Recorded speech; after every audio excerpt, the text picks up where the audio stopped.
তিনি সেটি নিজের মুখে স্বীকার করেছেন। আমি তাকে এজন্য ধন্যবাদ জানাই।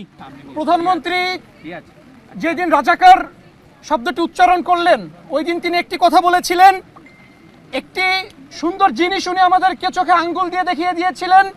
উনি বলেছিলেন যে শিক্ষার্থীরা আন্দোলন করছে, এরা কেউ সংবিধান সম্পর্কে অবগত নয়, এরা সংবিধানে কিছুই জানে না। আমি একটি প্রশ্ন রাখতে চাই, এখানে বাংলাদেশের সবথেকে মেধাবী শিক্ষার্থীরা উপস্থিত রয়েছে। আমরা যখন ছোট ছিলাম, আমাদের ভাগ্নির আজকে যারা ছোট, আমি দেখেছি তারা স্কুল ব্যাগ নিয়ে যখন স্কুলে যায়, সেই ব্যাগে 14 থেকে 15টি বই থাকে, অথচ একটি ছোট সংবিধানের একটি লাইনও আমরা ছোটবেলা থেকে আজকে পর্যন্ত আমাদেরকে শেখানো হয় নাই। বাংলাদেশের যে রাজনৈতিক দলগুলো সব সময় চেয়েছে এদেশের তরুণ প্রজন্ম যাতে সংবিধান না শিখেই বড় হয়, তিনি সেটি নিজের মুখে স্বীকার করেছেন। আমি তাকে এজন্য ধন্যবাদ জানাই। এবং আরেকটি কথা বলতে চাই, আমরা যে বলি আমরা রাষ্ট্রের মালিক, আমরা সংবিধান কিন্তু পড়ে সংবিধানে দেখি নাই যে আমরা রাষ্ট্রের মালিক। এটি আমরা লোকমুখে শুনেছি। এটি একটি লজ্জাজনক বিষয়। আমরা কিসের ভিত্তিতে এই রাষ্ট্রের মালিক সেটা কিন্তু আমরা ব্যাখ্যা করতে পারবো না বলেই মুখে বলছি আমরা এই দেশের মালিক, কিন্তু বাস্তবে আমরা কিন্তু অনুভব করি আমরা এই দেশের দাস। আমাদের সাথে কৃতদাসের মতো আচরণ করা হয়, আমাদের জীবনের কোনো মূল্য নাই।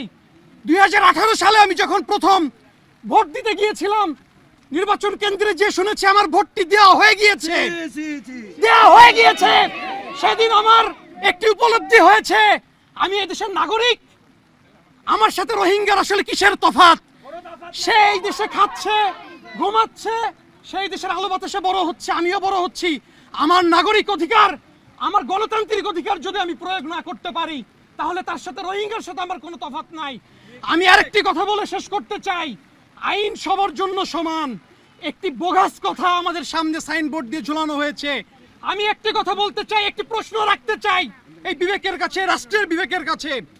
আজকে প্রধানমন্ত্রী শেখ হাসিনার সাথে যদি আমার কোনো একটি বিষয় নিয়ে একটি মতবিরোধ হয়, সেখানে যদি আদালত দেখে যে তার যে দোষের পরিমাণ সেটা আমার থেকে 1 চুল পরিমাণ বেশি, তাহলে তাকে কিন্তু আইন যদি সবার জন্য সমান হয়, 1 চুল পরিমাণ বেশি শাস্তি তার হতে হবে, ঠিক কিনা ভাই?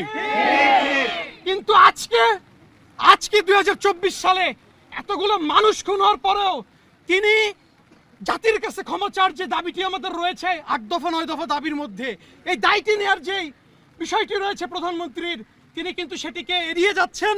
এবং সব থেকে দুঃখজনক বিষয়, দাবি তো মানছেনই না, বরং একটি গুরুত্বপূর্ণ দাবি, যে দাবিটি হচ্ছে শিক্ষার্থীদের বিরুদ্ধে যে মামলা রয়েছে সেগুলোকে মিথ্যা মামলা জড়ানো যাবে না এবং গ্রেফতার করা যাবে না। এই জিনিসটি কিন্তু আরো বেশি করে করা হচ্ছে। আমরা এই চলমান যে গ্রেফতার আতঙ্ক তৈরি করা হয়েছে, যে ভয়ের সংস্কৃতি তৈরি করা হয়েছে, আমি চাই আমাদের শিক্ষিত সমাজ, শিক্ষিত